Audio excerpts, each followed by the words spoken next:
Alright, I don't know if we can make it through this one. Looks like we're gonna have to roll the bones. So, Skullman. Skullman is a robot actually made for I mean, they're all made for combat. What are you talking about? You know, I don't know why I'm choosing the skull motif stage to say this, but I should remind everybody that Wily is not the villain. It's Cossack. Dr. Cossack's the evil one here.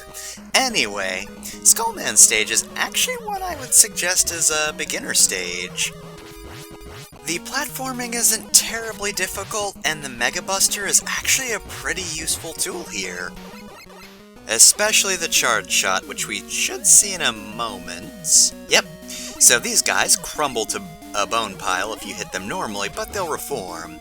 You have to do enough damage in order to destroy them permanently, but the Mega Buster will pretty much do the job right from the get-go. As long as you remember to charge, you should be good. So here's the junk shot. The junk shot will explode into 4 diagonal pieces when it hits an enemy, which can be kinda useful. Probably a little more situational than you'd want, though. But it's still pretty good. A little bit inefficient in terms of energy, though. So, I guess while we're here... Oh, hey, it's Eddie! Eddie will give you a random item. Sometimes he'll give you something useful like a life or an E-tank. Sometimes he'll give you a small energy and you'll just hate him. Anyway, this stage, aesthetic-wise, so, kind of a little repetitive, in terms of the, tile sets. I like the color scheme of it, but doesn't do anything, like, super interesting. The music's pretty good, though. I like the song, even though it sounds, like, surprisingly upbeat for what you'd think you'd hear for a robot master called Skullman. That being said, I can only think of the food song when I listen to this now. Oh, I do, however, love this.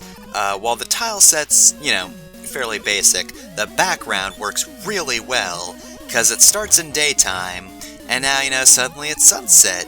The background's orange, and it's actually kind of nice.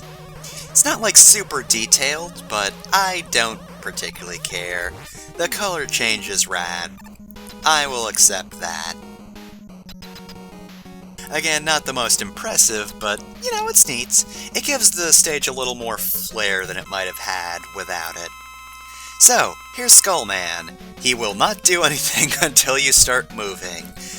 So, Skullman will tend to fire more where you are than where you're going, so it can be tricky to dodge his shots unless you're able to lead them. His barrier, though, is really not too bad. The biggest thing is the fact that the timing is different for it all the time. You're gonna want to watch out for that, because one of his more dangerous moves is pretty much just throwing up a skull barrier and then running straight into you when you're not prepared.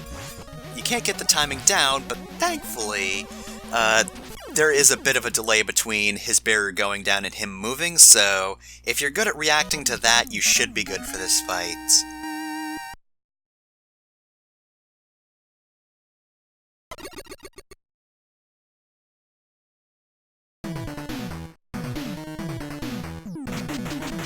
And your reward for this battle is the Skull Barrier, which of course is the barrier move, but I think it's actually a pretty useful one. But that seems to be it for this episode.